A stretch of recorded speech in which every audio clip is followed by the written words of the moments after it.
Vamos a hablar ahora de Hubs, concretamente quiénes somos, el marco conceptual y qué hacemos. Somos el partner para España de iChom.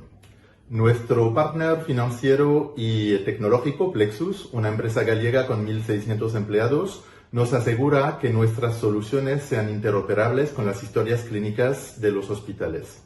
También formamos parte del grupo Logex, líder en analítica de datos europeo, y trabajamos con 600 hospitales a nivel de Europa, siendo 350 empleados, y Logex acaba de firmar un acuerdo de exclusividad para ser la plataforma tecnológica de benchmarking para iChom. Concretamente, colaboramos con equipos multidisciplinares de médicos, farmacéuticos, enfermería, informática, unidades de calidad, gerencia y pacientes para bajar a tierra programas de atención sanitaria basada en valor para la práctica clínica diaria. Proponemos soluciones que permiten medir resultados de salud, medir parámetros objetivos y acoplar PROs y PREMs para que sean procesos de datos que ayuden a la decisión con el paciente delante. Todo esto gracias a una plataforma interoperable que evita la doble entrada de datos. El marco conceptual nace de la publicación de Michael Porter de Harvard sobre el nuevo healthcare y las publicaciones que luego hubo en revistas científicas. Concretamente define que la atención sanitaria basada en valor es el valor que realmente importa al paciente. Es decir, por ejemplo, para un paciente después de una cirugía de próstata, la tasa de disfunción eréctil o incontinencia que puede tener al cabo de un año. Y también medir los costes para las eficiencias. Todo esto permite maximizar la calidad asistencial, hacer benchmark para reducir variabilidad, mejorar el acceso a la innovación y aumentar la sostenibilidad aplicando eficiencias en el uso de fármacos. Crearon iChom de la mano del Boston Consulting Group, el Karolinska Institute y Harvard y han publicado unos 50 standard sets con los datos estandarizados de conjunto mínimo de datos que habría que medir en estas patologías y siendo el partner de iChom lo utilizamos como base para nuestro trabajo.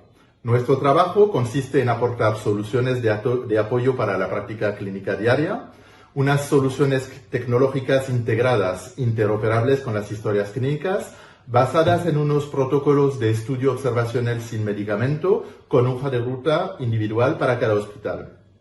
Se trata de un programa que colocamos en el servidor del hospital para el tema de seguridad de acceso y manejo de los datos, acoplado a una solución tecnológica segura para que los pacientes puedan rellenar PROs o PREMs desde su casa, y de esta forma integramos diferentes fuentes de pacientes, médicos, farmacéuticos e enfermeras.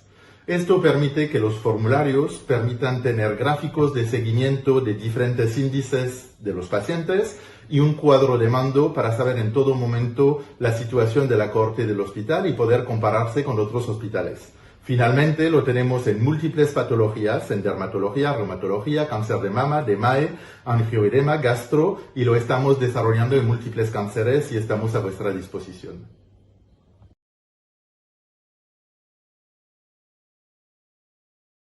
After validation of your credentials, you'll be able to choose between different work options that will be useful for efficient navigation.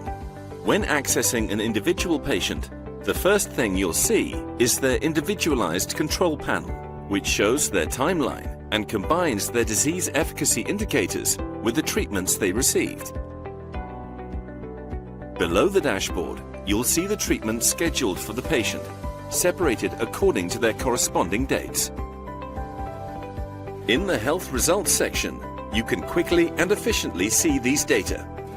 The distribution of patients based on their health results will be displayed in these graphs, which can be exported in situ, in Excel or as a PDF. Likewise, graphs of patient-reported outcomes, PROs, are also shown in this section. The questionnaire responses will be displayed according to each of the indications, and you'll be able to see the distribution of patients for each of the selected PROs.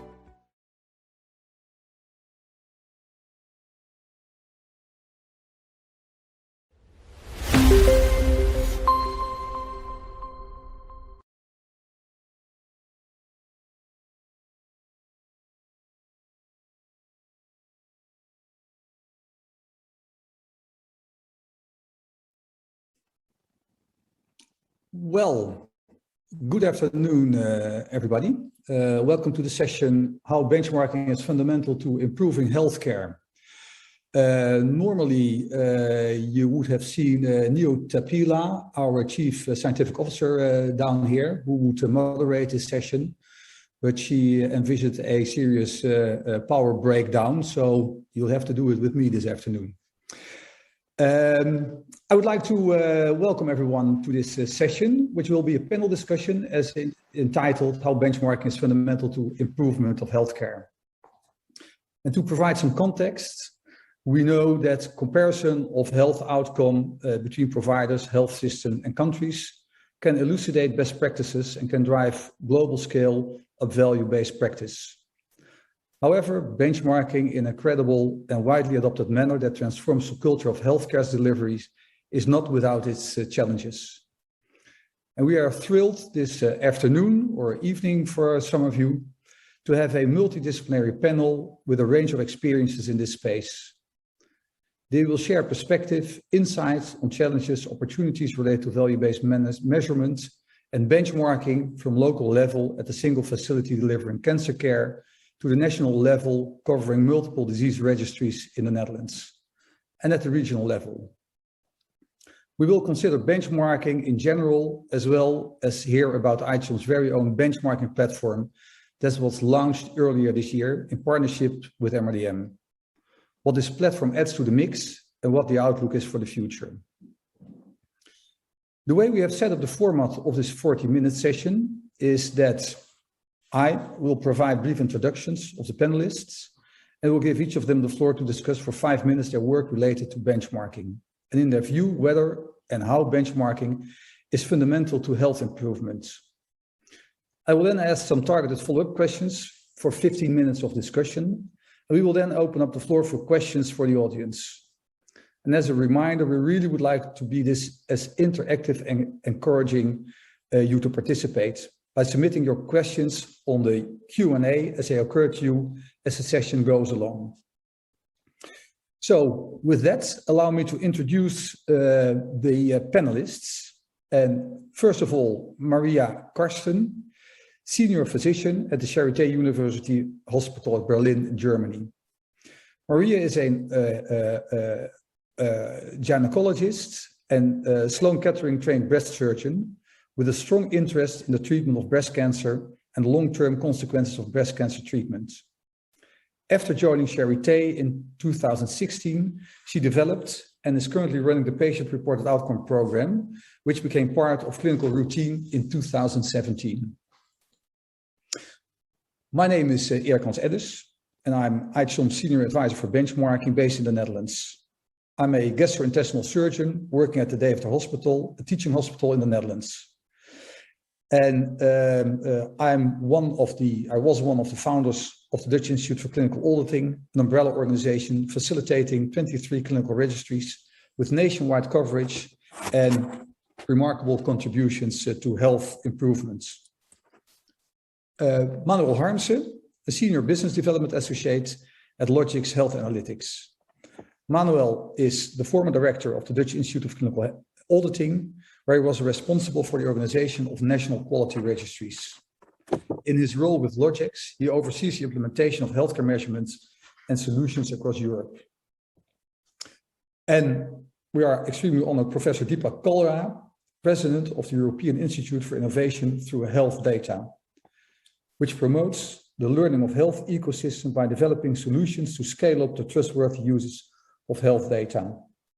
He has decorated relevant experience, including leading multiple large projects, including IMI, participating in ISO standards development related to interoperability and data protection. And his ongoing work includes recommendations and best practices for governance of patient-centric clinical trials and the European health data space. With that having said, I hand over the floor to you first, Maria, and tell us about the work you are currently doing related to benchmarking. And please say what your response would be to the question, is benchmarking fundamental to health improvements? Maria, the floor is yours. Yes, so Eric, thank you for this very nice introduction, and I hope you can all see my screen now. So I'm very honored to have given the opportunity to talk here about why I think benchmarking is fundamental to improving healthcare, and to have like 5 minutes to talk to you about what we are doing and what I think you need to take into consideration if you're starting benchmarking at your hospital to make it a clinical success. So what you're seeing right now is a picture that actually I think is very well shows that the difficulty we face in clinical medicine every day now. Basically, that you know, what it's representing data from our internal benchmarking project and our PRO project, or our PRO in clinical practice. And what you're seeing are courses or treatment courses and PRO data courses from patients we have been seeing in our clinic, and that are representing how personalized and how diverse clinical medicine is, and how diverse and how often difficult it is to define treatment pathways. And I think this is something that is essential, that you need to define them beforehand before you go into benchmarking. So on the left slide, you see those basically the raw data, and on the right slide, you're seeing what we tried to do with this data. We tried to define trajectories for patients who have been treated at our hospital for, and just by looking at, not even taking into consideration all the other details, but just for breast conserving surgery, mastectomy, and reconstruction. And so I think this is the first step that you need to do. You need to take a look at your own data and to define, what the groups are, what the outcomes are from a physician's perspective, and what the outcomes are from a patient's perspective, to and then define that, and then define criteria that you as a hospital for your own department need to look at, or that you want to look at to do benchmarking. And so this is the next step, basically what we did. So we had this raw data, we defined the first trajectories, and then we started looking at the data that you're seeing.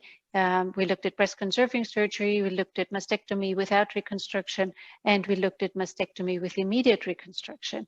And this over the course of 2 years. And I think if you have an understanding what the data, your clinical outcomes in your own hospital are, how they vary by various, treatment option, treatment courses, then you can take the next step. And this is basically what we did here, that we looked at, okay, what are other variables that are important in the treatment of patients with breast cancer? And we looked at the influence of neoadjuvant chemotherapy. And we see that, you see here, this is just, we looked at one domain that was important for us from a clinical perspective, seeing what is the physical function, how well are our patients functioning. And you see neoadjuvant chemotherapy leads to a star. This is the drop here that you're having when you're having a neoadjuvant chemotherapy. So this is, was step 2 for us, that we defined how this should look like, so that we can then, if we seeing a patient in clinical practice, we have this as a background, or as an to take into consideration if we look at the individual values of this patient. And then, of course, patients come with so many more different attributes and different situation, and so we try to create models that to make this big model a little bit more usable in clinical practice. And so we looked at who is the typical patient who is having breast conserving surgery, who is the typical patient who is having a mastectomy, and for example, who is the typical patient who is having a mastectomy with immediate reconstruction. And they all differ a little bit by how old they are, how their BMI, for example, is, what kind of treatment they get.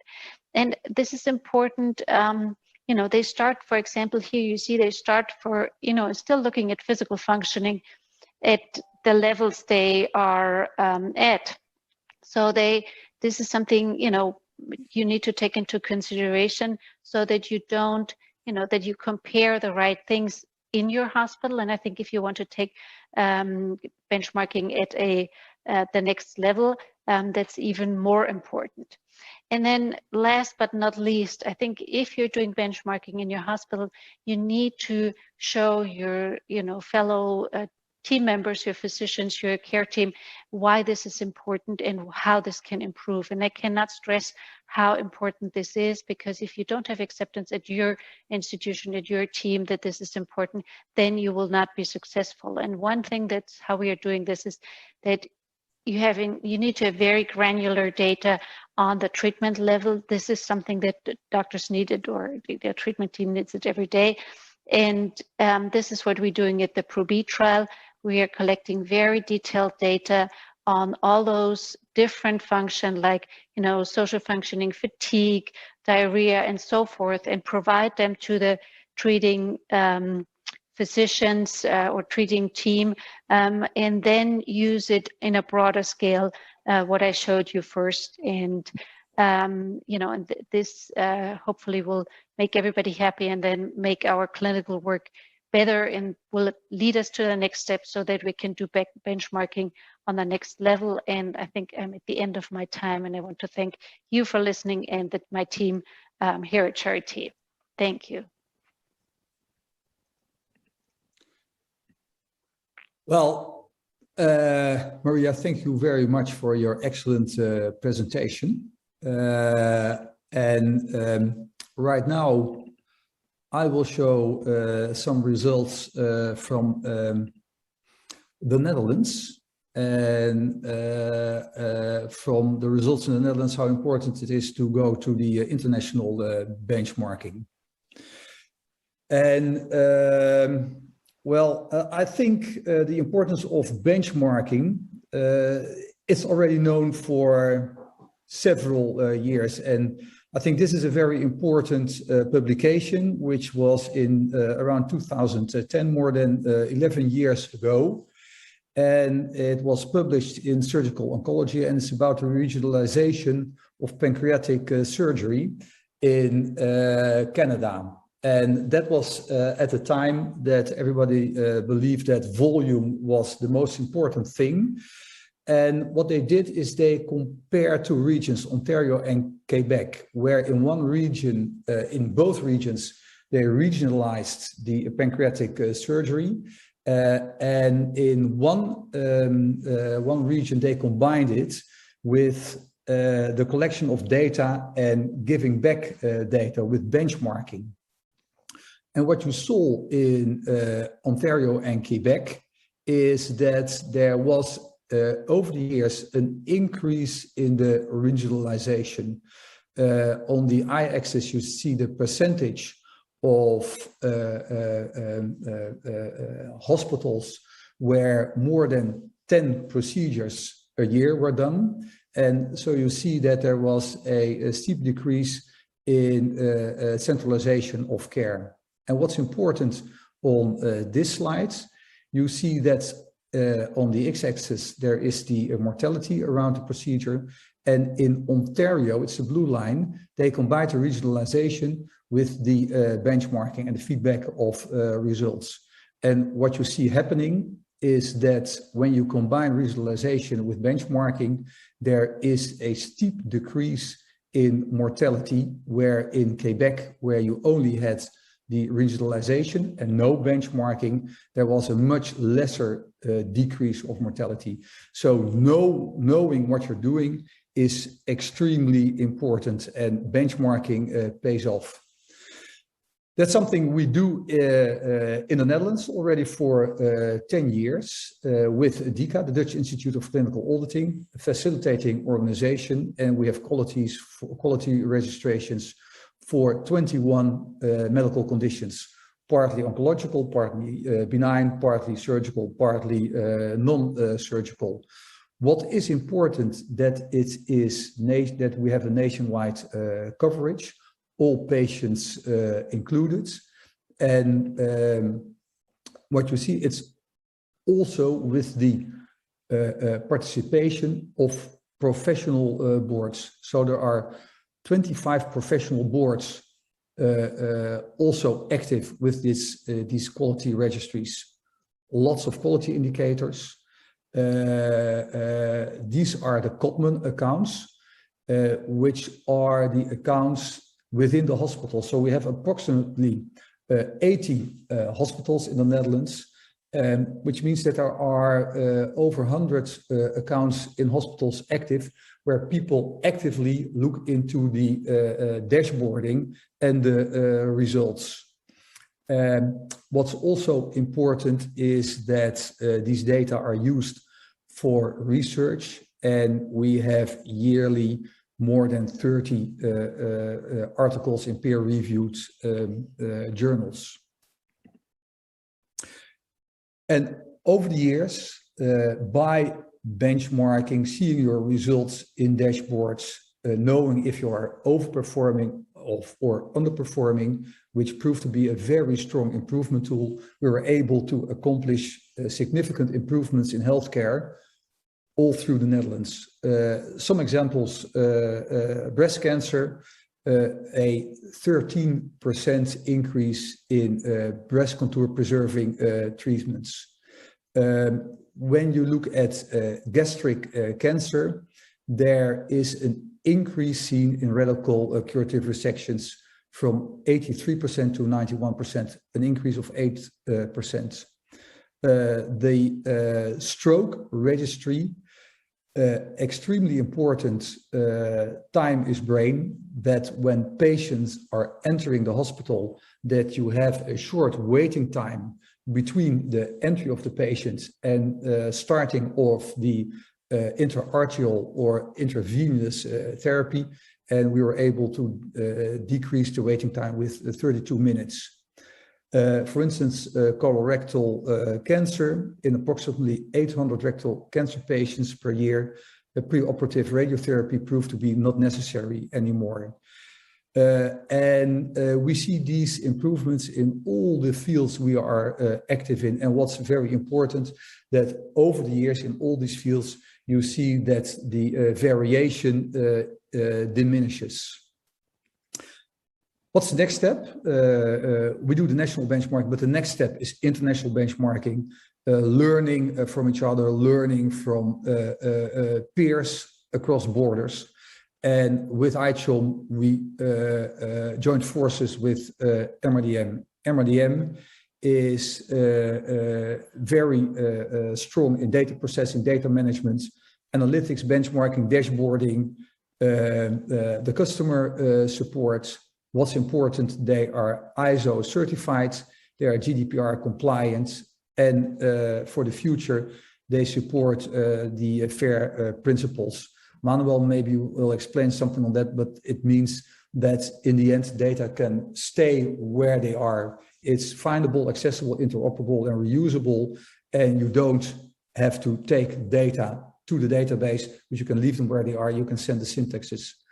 What's very important is that as ICHOM, we create and maintain the standard sets, we define the KPIs, we also do the customer support on the content.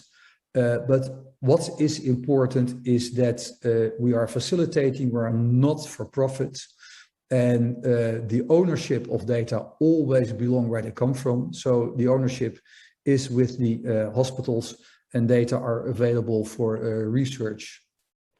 My last slide.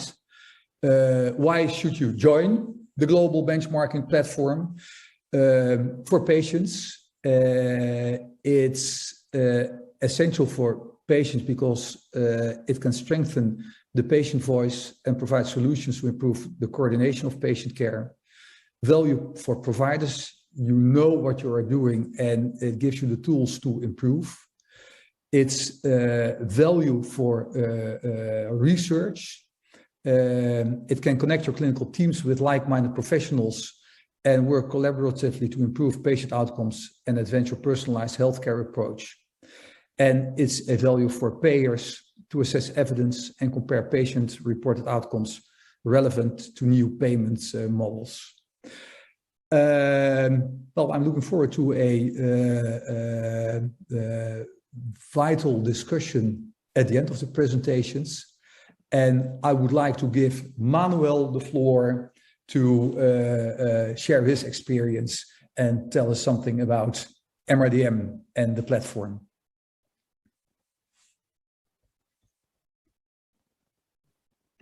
I think my audio is on now, isn't it?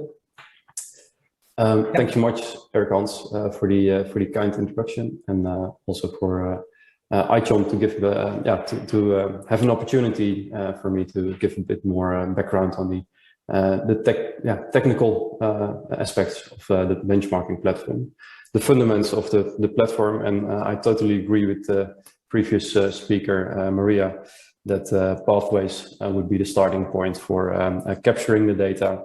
And then, of course, you need standard sets as a kind of measure to enable comparison, which is something we can do in the benchmarking platform. And finally, or in the end, I think the benchmark is not, I think fundamental is the right word, you could say. Because the final aim is to improve. So you really want to get insights where you can act on and improve healthcare. Let me introduce you to a bit of the background of the platform itself. We have actually three steps that we generally discuss when discussing the platform. That's collecting data, processing that data, and reporting. In this presentation, I would like to go through these three steps with you, so you have a complete overview of what the platform is and what it can do for you. A bit about MRDM. We are headquartered in Amsterdam, and our mission is to turn data into better healthcare, which I think is very well aligned with the mission of ICHOM. We are responsible for the operations of the platform. And that includes data processing, the security and privacy aspects. The benchmarking platform will allow healthcare providers to evaluate their performances, compare it with other providers across the globe, and use interactive dashboards with advanced drill down functionalities the benchmark will also, or the benchmark platform will also include various international and national and regional benchmarks, so at different levels. Let's start with the collect, because before we can actually generate these insights generate impact action in the hospitals, we need to collect data. We want to unlock the potential of value-based healthcare for as many providers as possible. And at the same time, we also recognize that in healthcare data, the privacy is very sensitive.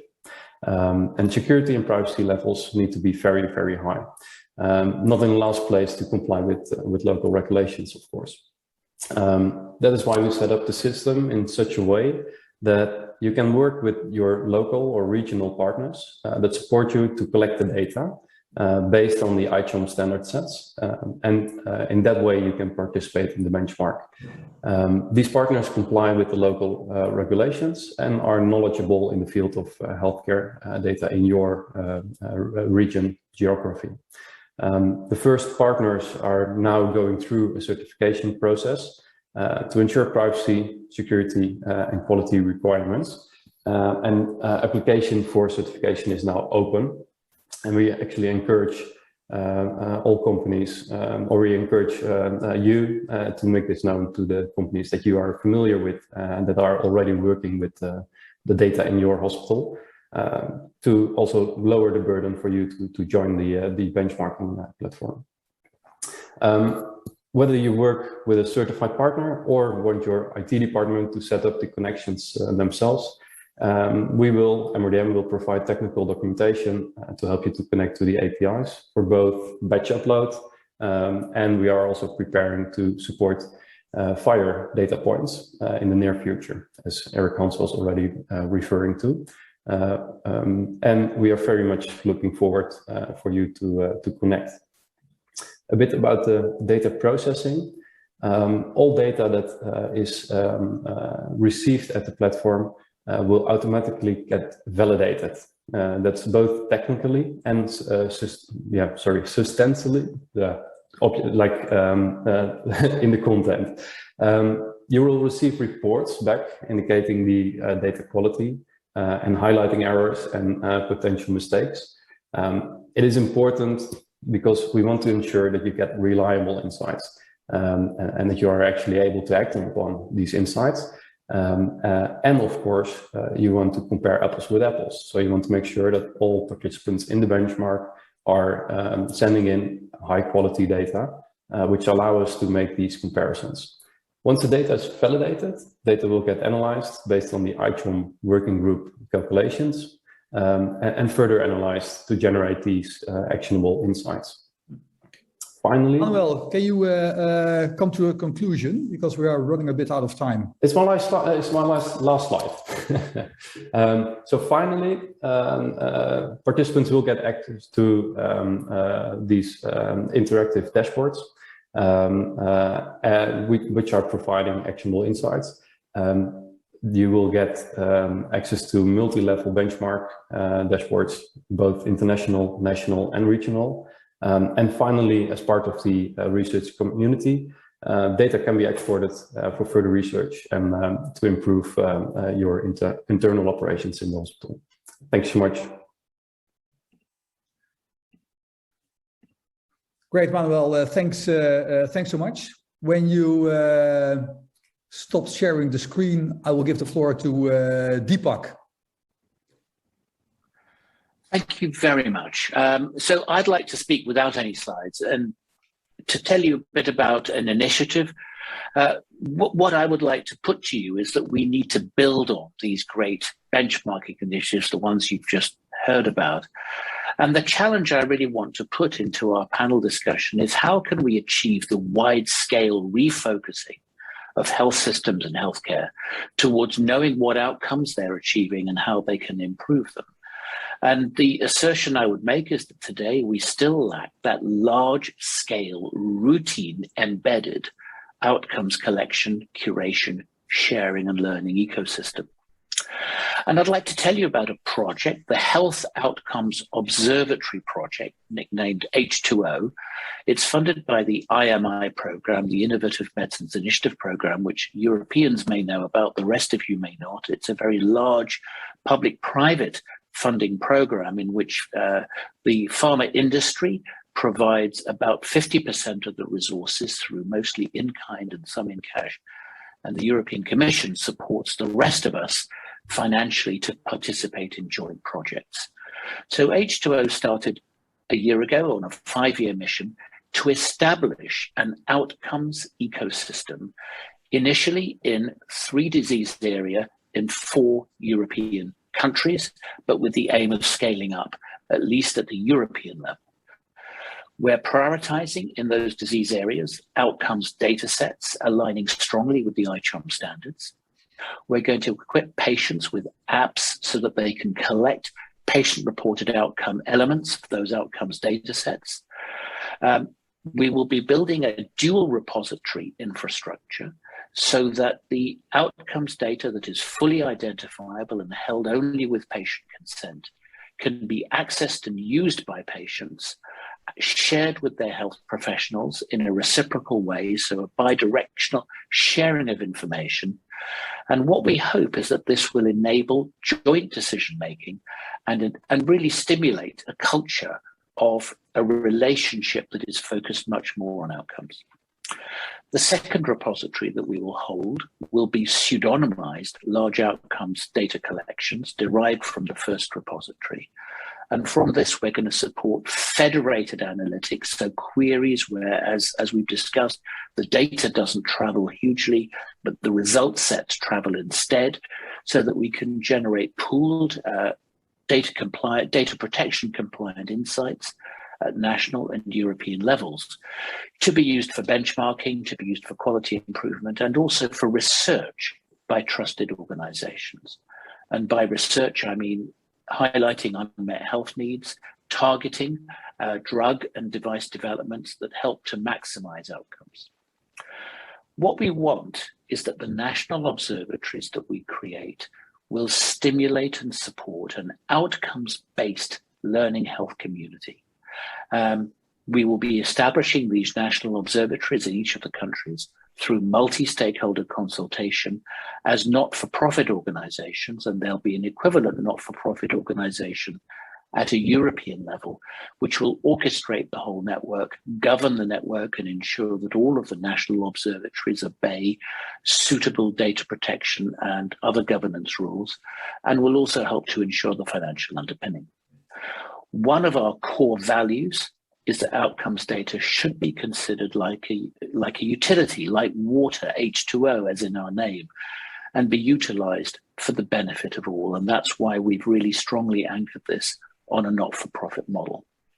It's early days. We feel we're making rapid progress, and I hope that we will be invited back, or myself or colleagues invited back in the future, to tell you more about our progress and what we're doing. But the punchline really is scaling up the routine embedded collection of outcomes by patients, shared with health professionals, joint decision-making, and various scales of learning health community. We think that's an exciting vision. We hope we can help stimulate it, but we obviously won't do it on our own.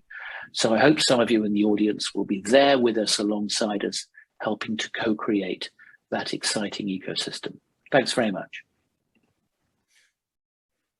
Well, Deepak, thank you very much. And it's a very exciting project you are running. And well, I'm not running, I'm a partner in it. There are others running it, but yeah. But be sure we will invite you in the future, because we are very anxious to hear how you will be doing. There are some questions. And as we are talking about benchmarking, what do we think are the shortcomings of benchmarking as it is currently being done today? And maybe I can start with Maria. What do you think are the shortcomings? Well, I think that I think there are two things. One is that benchmarking is often considered, as looked at from an economics point of view. How can we, shorten the length of stay, improve, moving patients through the care pathway? And I think we need to refocus a little bit and, look at what is the optimal thing for the patient. So to, look more what patients want, and if this is what we are really focused on. And I think the second one is that we need to go more a, bottom-up approach, and asking our colleagues if they want to do this and if they are interested in what their needs are. Because if we don't include, the people who are working with the patients, then this will not be successful. So I think these are the two main things from my experience. Yeah, I think that's a very important point. It's all about the internal motivation, and it starts with the people on the working floor. And maybe I can circle back to you, Deepak. How is that in your initiative with the H2O? Is that also doctors driven, doctors also working with that? Yes, I think what I would like to do is to emphasize something, because I've historically, I've been involved in clinical audit for 30 years. So I go back a long way, long before ICHOM. And I think that one of the most important things that I've been anxious about when it comes to measuring anything and comparing is the mental attitude to the comparison. What I mean is, are you comparing in order to name and shame and say you're doing well, you're not doing well? Or is there a spirit of cooperative learning and mutual support to quality improvement? In other words, is this whole process of measurement about assessing or about improving, about co-creating better or not? My worry about the word benchmarking, just the word, is that it's often associated with judgment type behaviors. And I don't feel that's the spirit of what I've been listening to in this panel. I don't think it's the spirit of ICHOM, but I would like to say to you, I'm not going to say to you, H2O is a gigantic benchmarking machine, because I don't think that would be the right spirit. H2O is about helping patients and clinicians to get the best value from better collected outcomes themselves, and for all of those other players externally to the individual patient, concentric circles going out, to learn from that data to implement improvements. That's the spirit. Yeah. And one more question, Deepak, for you. How is this structure of improvement secured? Because I think that's a very essential thing. It's not about judgment.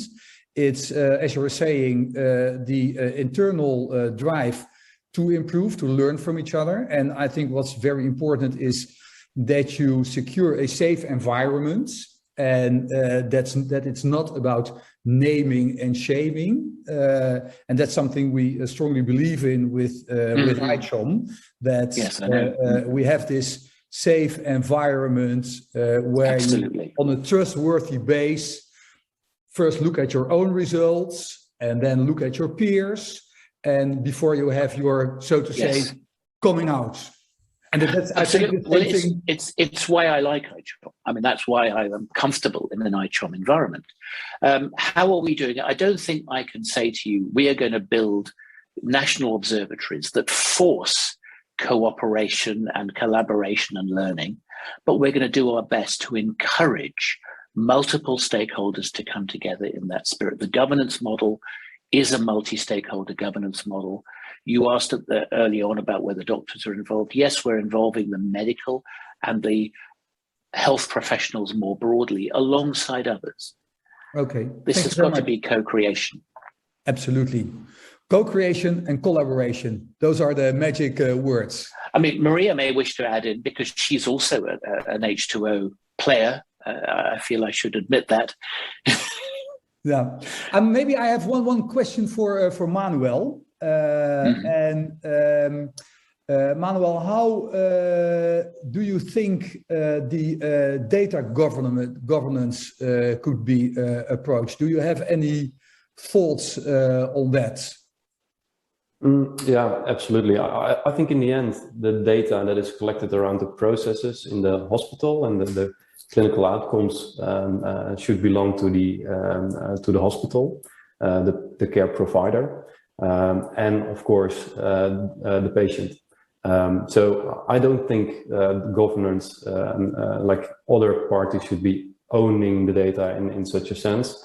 It is a very touchy subject to address. So I feel a bit in the corner, so to say. But I'm in your corner. Yeah. No, so no, I think in the end, it's any way you set up a system, you should really think that part through.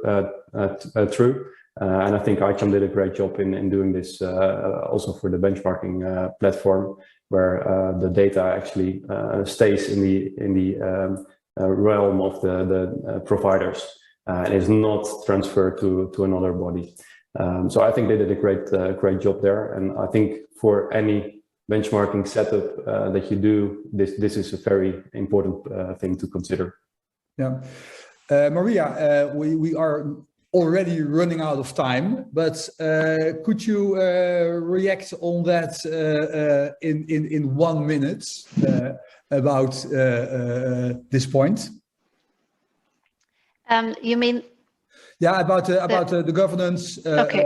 Yeah, the governance. Yeah. Okay. So I think yes. So regarding who owns the data, I think we are all just people who are giving it where it passes through. Basically, I understand that data should stay at the hospital and should stay at the place where it has been created. For one thing, out of data protection, but I don't like the attitude of like, this is my data or this is the data of my research group. I think it comes from the patients. They are kind enough to, provide them to us, and we have a responsibility to share it and to bring it into, as many projects as possible where they are, can be used for research and to improve this quality of care. And so, even if we have put a lot of work in, collecting this data, working on it, it's basically owned by the patients, and they entrusting it to us, and we need to, use it to make, medicine better. I think that's what I think the most important thing in all of this, and benchmarking is one big part of that. Yeah, great. Thank you so much.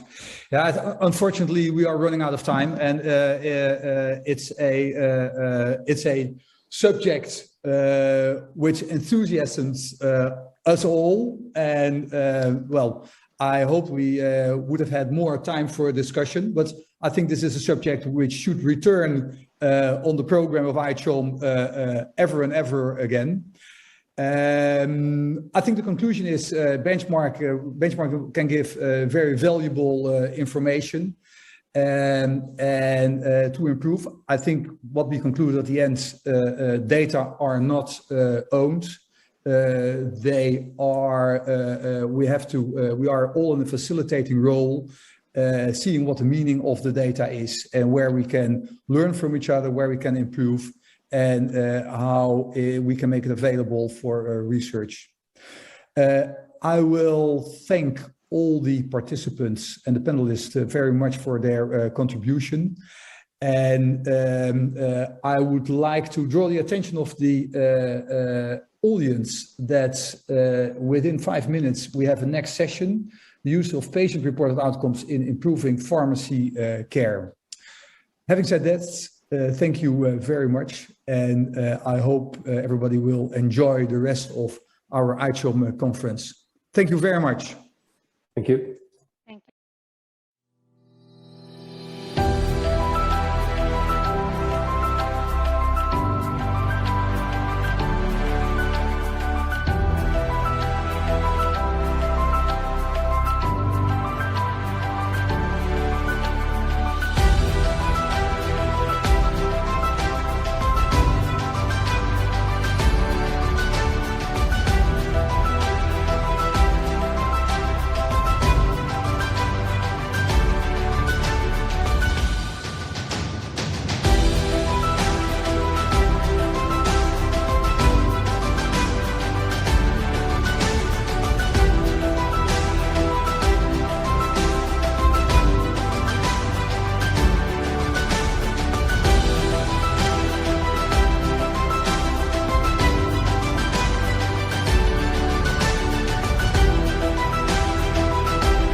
Value-based healthcare is today an organizing principle for a wide range of initiatives that are transforming healthcare.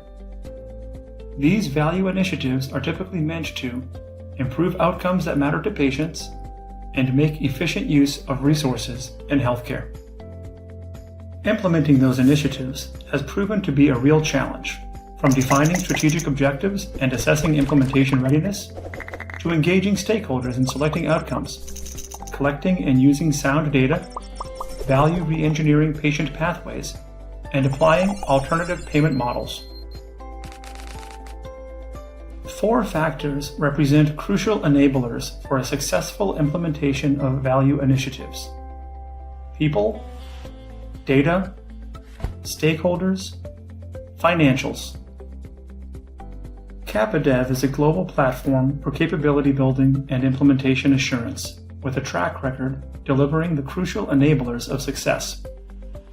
A complete package of courses, toolkits, expert mentoring, and results certification ensures value-based healthcare initiatives are not only implemented, but measurably and sustainably achieve their intended benefits. To To implement value-based care initiatives, a team is first formed to drive the implementation effort. The team works through the expert-guided implementation course and toolkit to learn and prepare a practical and complete implementation plan in their own organization. As the teams move to implementation, our global experts and consultants accompany them through the various milestones of the journey, with on-demand mentoring, expert input, and reviews in any areas related or adjacent to value-based healthcare. At key milestones, assessment and certification ensure that the implementation of the value initiative has attained its intended goal.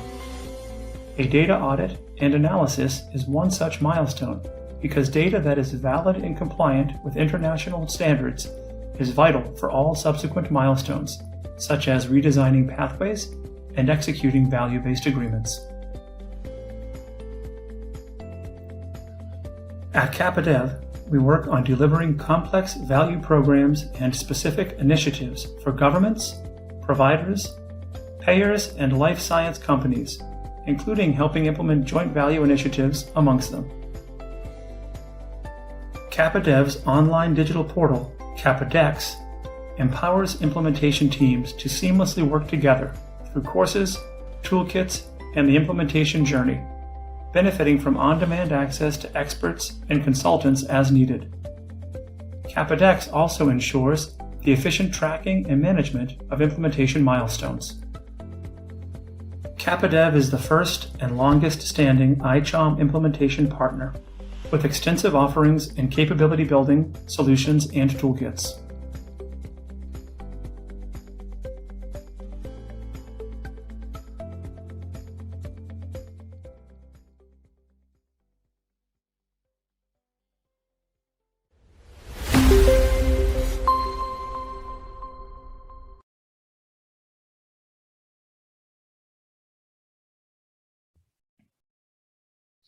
Good afternoon.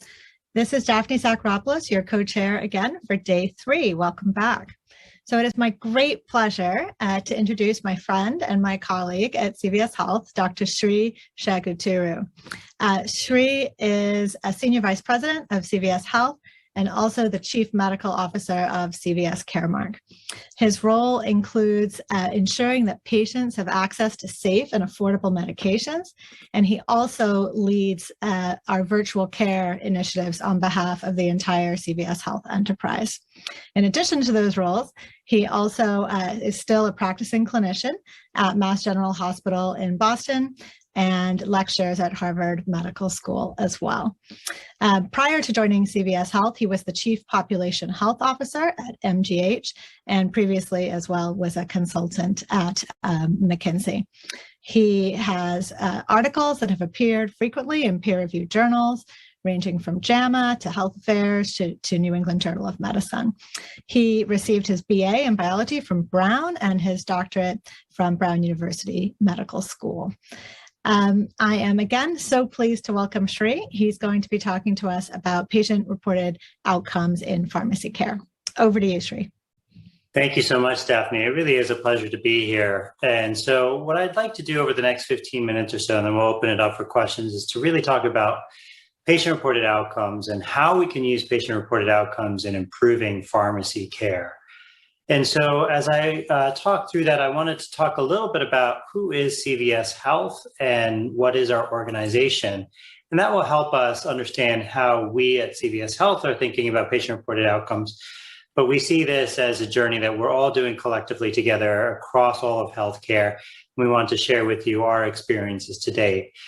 So CVS Health is the largest healthcare company in the United States. It has 3 businesses. One is providing medical benefits or medical insurance through Aetna with 20 plus million lives. We have CVS Pharmacy, which are retail pharmacies that are located across the country, nearly 10,000 stores that are within 90% of individuals within 5 miles of America. And we're serving about 4.5 million individuals per day. And then we have CVS Caremark, which is our pharmacy benefit manager, and that's providing drug coverage So being able to cover the medications for individuals across America. 1 in 3 Americans are customers, members of CVS Caremark. So we have over 100 million lives, and we prescribe over the course of the year and fulfill over 2.5 billion prescriptions across our locations, our pharmacy locations, with nearly 300,000 individuals providing that care. We also have a number of clinicians, 40,000 clinicians, predominantly pharmacists, nurses, nurse practitioners, as well as physicians, and a number of specialty pharmacies, 26 retail specialty pharmacies. So hopefully this gives you a sense of our organization. And I'm very proud of the work that we've done as an organization in providing COVID-19 response on COVID testing, with nearly 40 million tests that have been administered across our organization and our pharmacies across the nation, as well as over 40 million vaccines that have been provided across the nation, making us the largest tester and vaccinator in the country. And so with that overview of CVS Health, what I wanted to do now is to talk about patient-reported outcomes and how we're thinking about patient-reported outcomes in improving pharmacy care. And I want to really dive deep into specialty pharmacy. And so specialty pharmacy is a subset of medications that are complex, generally have complex handling requirements, cold storage requirements, are for complex or rare conditions. And when we look at the US Price Consumer Index, generally has been around 2%. Our most recent information came out just today at around 6%, but generally has been around 2% consumer price index inflation. But when we look at pharmacy costs, especially specialty brand pharmacies, have been growing at 2 to 3x what the inflation has been for the rest of all goods in the American economy. So specialty medications are incredibly important for being able to provide care for complex rare conditions. However, price continues to be a major concern for the US healthcare system.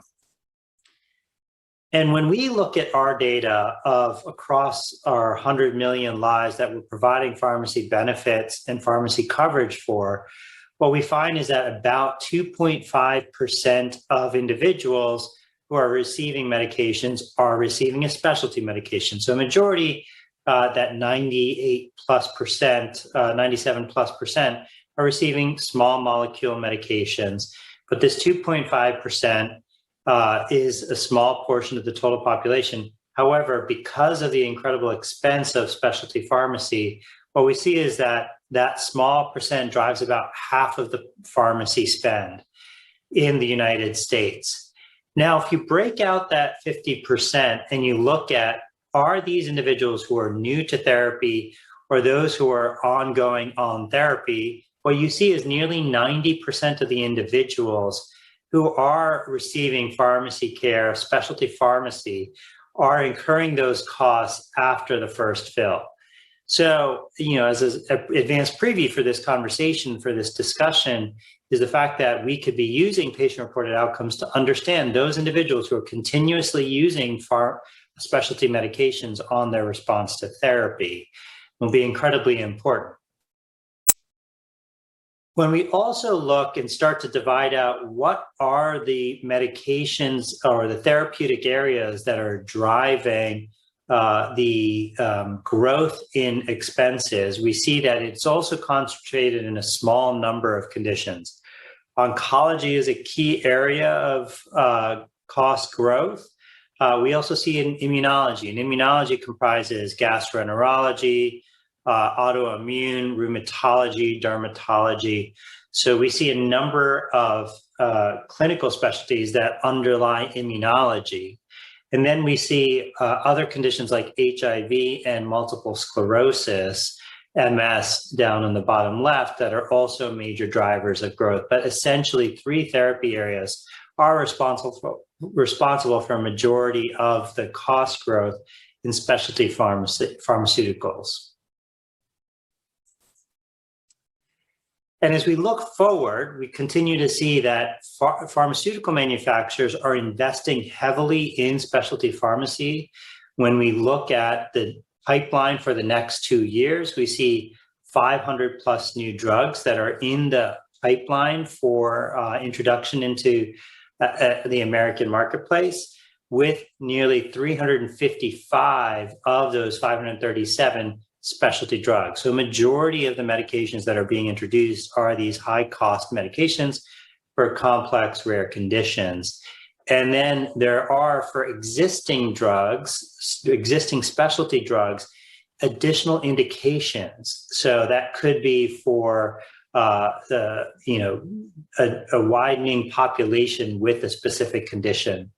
We see other forces in play when it comes to cost: gene therapy, hyperinflation, biosimilars as another potential opportunity for competition.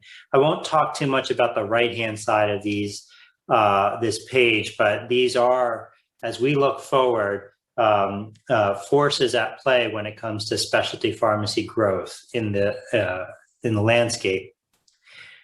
Now, I've painted a picture of who is CVS Health and how we are playing our role in providing healthcare and pharmacy services in the country.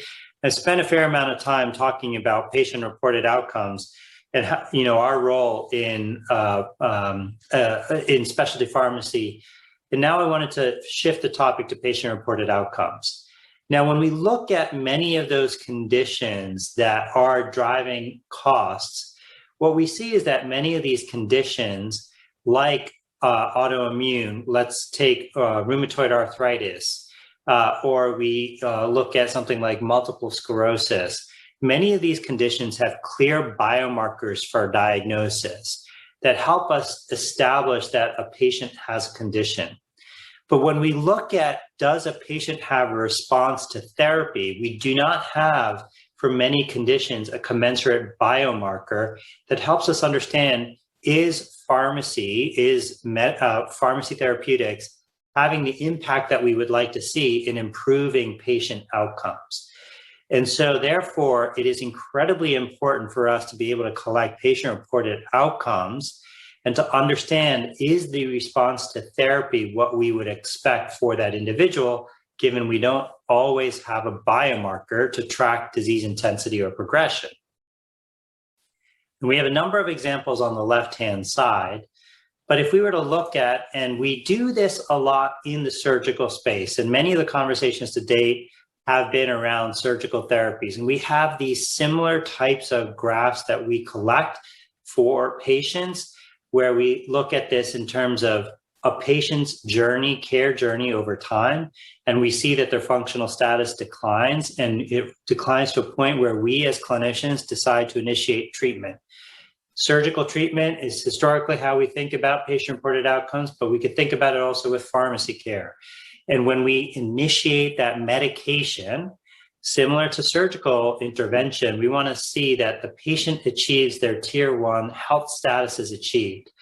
But we also want to be able to track, is the journey of that patient, their process of achieving their tier 1 health status, what we would expect, and how sustainable is that recovery for essentially tier 3 measures.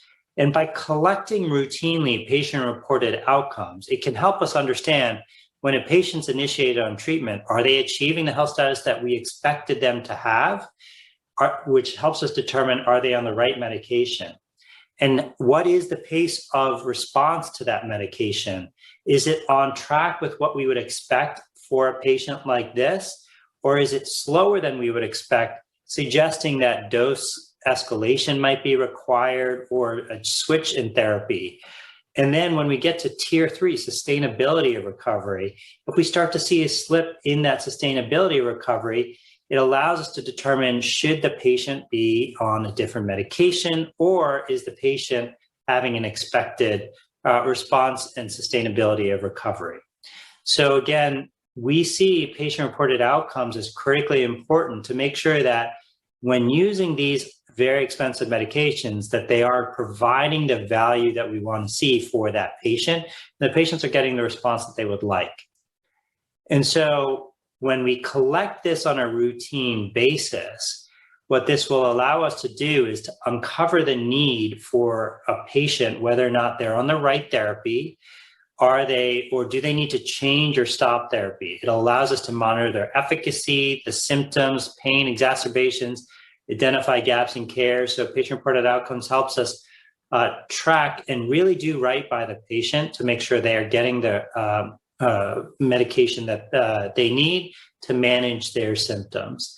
In addition, it allows us to track impact on clinical outcomes and cost savings. In the American healthcare system, pharmacy coverage for majority of Americans is paid for by their employer. Employers want to know that they are spending their dollars in a way that's helping to improve the health outcomes of their employees. And so using patient-reported outcomes allows us to demonstrate that therapy is working and helping, and we are spending our dollars in improving the outcomes of patients. And where we don't see impact of the medications, we can stop that medication and get them to a better medication that will have the response that we would expect them to have. It also helps us prevent excess drug accumulation. We see that if a patient might not be having the response that they would expect, we want to make sure that we don't keep sending medications to their home, and that we can get them to switch over to the new medication that's necessary. So the way that we do this, collecting patient-reported outcomes, is digitally. And what we have developed out at CVS Health and believe that this could be used across healthcare is the collection of digital data digitally from patients. We have 90 million plus patients that are enrolled in text messaging. We then connect back to the providers, around 250,000 healthcare providers, providing them digital messaging. But if you see on the bottom, when we look at what we need to provide to patients and to providers, and this is a really key point, is that collecting patient-reported outcomes without thinking about the totality of pharmacy care will lead to suboptimal engagement on those digital applications. Patients want to not only be able to report their patient-reported outcomes, but they also want to be able to manage their total pharmacy care. Help me with ordering our medications, getting my medications delivered. Help me message back to the pharmacist. Make sure that all of this data is being collected and communicated back to our providers. So we nest patient-reported outcome measurement collection and analytics into a broader digital engagement strategy with patients and with providers. And so we're running out of time here, so I won't be able to go through in great detail around the patient experience here. But what we see this as a patient is engaging with the pharmacy during that refill process, we have the ability to capture, review those patient-reported outcomes, engage a pharmacist who will then discuss with the patient what they are seeing on their responses, determine if an outreach needs to be made to the provider, to talk to the provider around what we are seeing in the data, and if the patient needs to be prescribed an alternative medication, consult with the provider about whether or not that's right or not. And then if they do switch to a new therapy, continue to measure on an ongoing basis. So again, by collecting patient-reported outcomes by a pharmacy in conjunction with the providers, with physicians, we're able to make sure that patients get the treatment that they want and need. And over time, as we collect, and we are very early on in this journey, but as we collectively gather more of this information, and this is not a journey just with CVS Health, but this is all of us engaging together, we'll be able to use this data to really flesh out the scientific evidence base to determine whether patient-reported outcomes can help us in predicting individual treatment goals, or being able to proactively determine if somebody is at high risk of not having the response that we would expect. And so we do see that over time, with more and more collection of patient-reported outcomes, we can use this in similar ways that we use biomarkers and risk prediction algorithms, and help us to better proactively manage pharmacy care, make sure patients get the treatment that they need. We are far from realizing these, but we do believe that this would be on the horizon. And so this is my last page, and just a couple of lessons learned here is that what we see is that patients really do engage with digital tools. We have found that less than 1% of patients opt out of using digital tools. And those who are engaged with our digital tools are highly adherent, and they do engage in this two-way digital messaging. But we do not start our discussions with patients around patient-reported outcomes. We start that journey with the core questions that patients care about. You know, what is this medication? How do I get this medication? All of the onboarding that's required to start complex medications. And then as we move and progress in that pharmacy care, we have to show patient value of collecting patient-reported outcomes. So it's not just about collecting the data and holding it, but we have to represent that data back to patients so that they understand, are they achieving their tier 1, 2, and 3 goals? And how do they compare with other individuals like them? And are we connecting back to their clinicians? And so really showing PROMs as part of a total pharmacy care, as well as showing that value back to the patient is really important.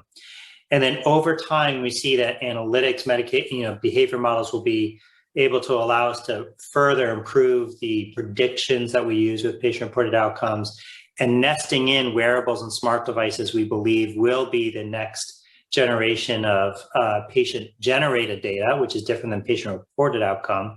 But putting together patient-generated data and patient-reported outcomes, we also are really excited about the future there. So again, I want to thank you for the opportunity.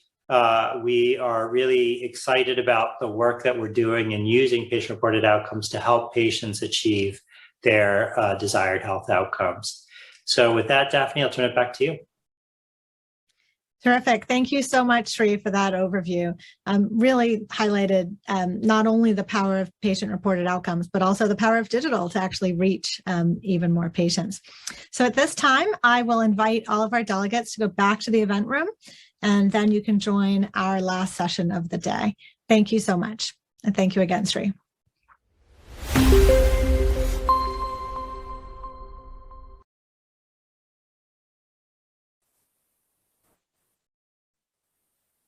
Hi, I'm Julie Bailey, and I've been asked to speak to you today as a patient. I'm a patient with vascular issues, and I just want to talk to you about how important it is that we use patient-reported outcome measures. So just to give you a quick bit of history, I had a very large blood clot after my first child in 2008. The clot ran from mid-thigh into my abdomen, and it was absolutely debilitating. I couldn't walk properly for actually a decade in the end. I could walk for about 20 yards without real pain. About 50 yards I would need to stop because it was so painful. And there were periods of time in that where it got a little better, and I had surgery which didn't quite work, unfortunately, and ultimately ended up having a series of further blood clots, I think 5 in total, over the years. I'm really lucky because in 2018 I was able to have stent surgery, which opened up the veins and has actually largely eliminated the problems I have from the original clots and from the further ones I had during the time. But in all that time, I had a really varied care. And one of the commonalities I had was people asking me about the condition and not what mattered to me. So if you imagine I was a new mum with a 2-week-old baby and subsequently another child, and couldn't walk further than the length of my house without being in such agony that it would stop me doing anything for the rest of the day, even several more days. Couldn't use stairs properly, couldn't go to the shop without having to think about what else in the day I wouldn't be able to do, and manage the pain on top of that. They were the things that mattered, not being able to do the things in my life that were important. But the measurements I was having, the clinical consultations I were having, were always about what they could see, how well my compression stockings were working, or how my anticoagulation was going. And the message you get as a patient by being asked the clinical markers that the doctors and nurses care about is that those things matter and that you don't matter, that you as a patient are only as important as the symptoms they can see and address. So all the things that were important to me were kind of missed out. Now, I've had excellent care since then, and those things have been asked, and it is unbelievably welcoming and validating to know you matter as a person. So all this work on patient-reported outcome measures sits at the heart of telling a patient they matter. It sits at the heart of saying, we care about how this affects you. So for all of those of you working in outcome measures, patient-reported outcome measures, working with patients, thank you from me and from other patients for dedicating that time to making us count. Thank you.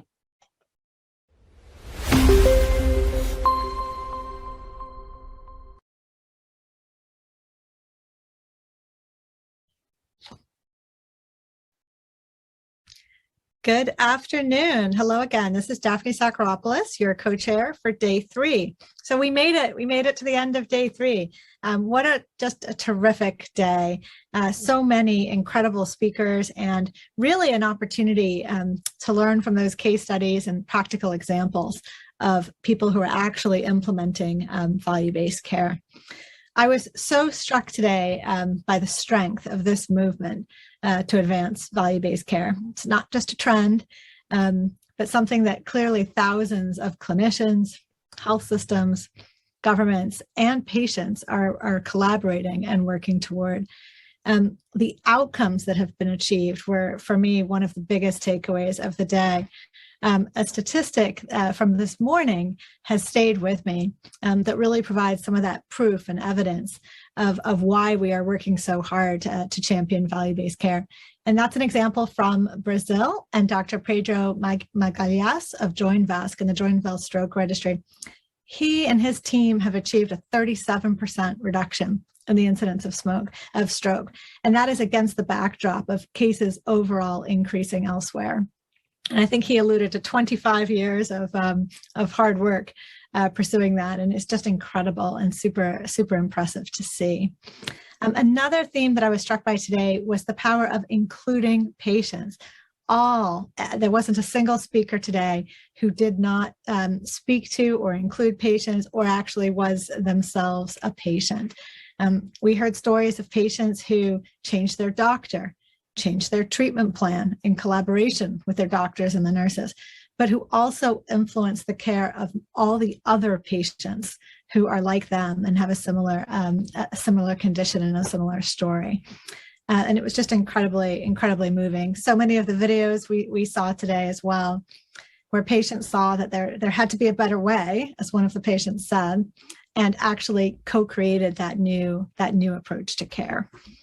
Last but not least, I want to highlight a word that came out in one of the panels toward the end of the day, and that word was joy.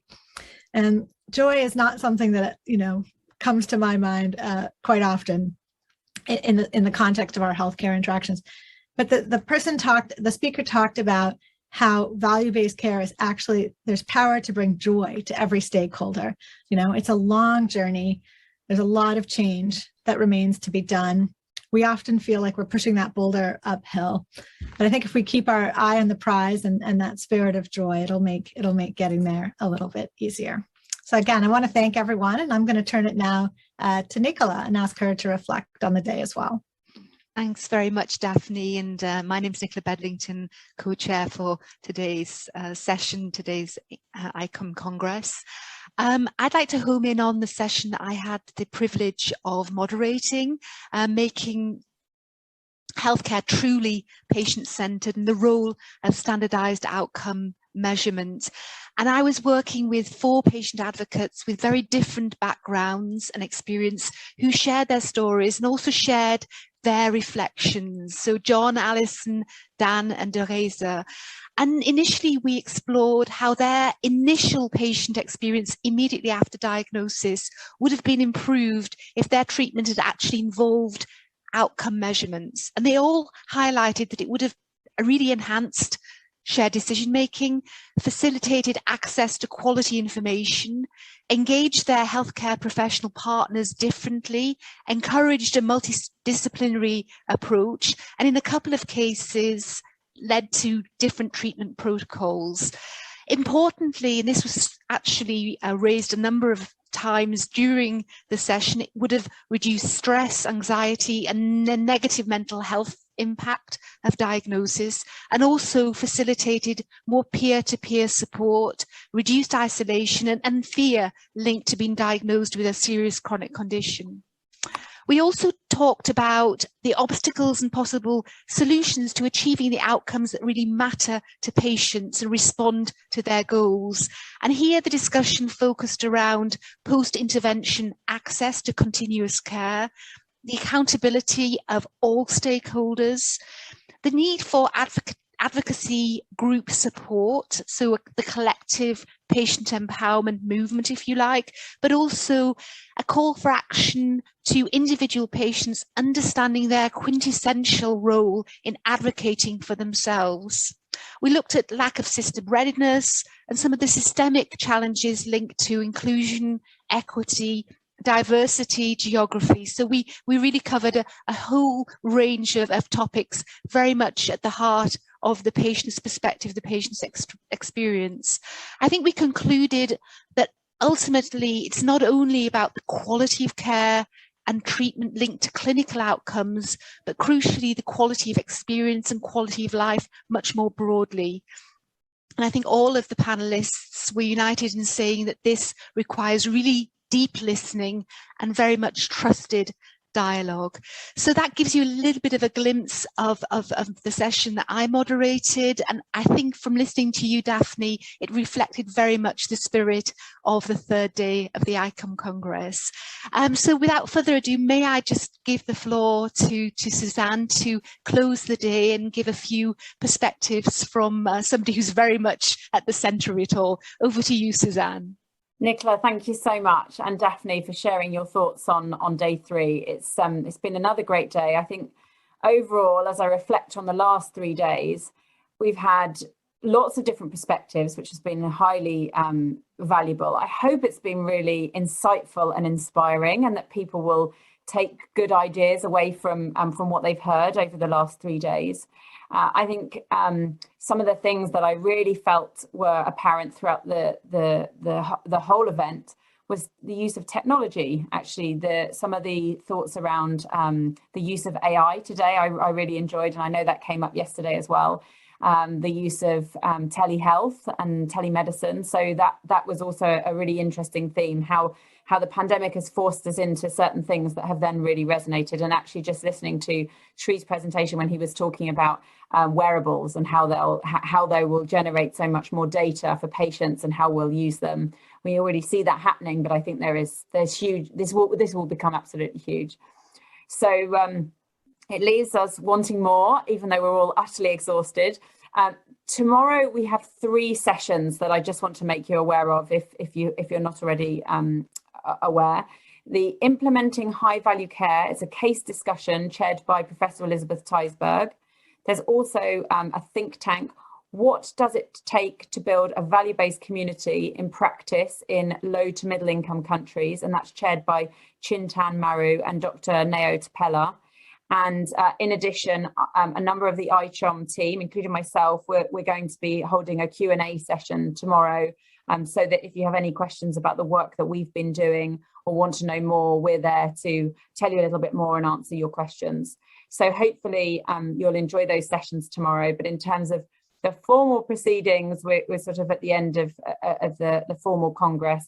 But we're very much looking forward to next year. We will be back face-to-face in Boston in the fall next year.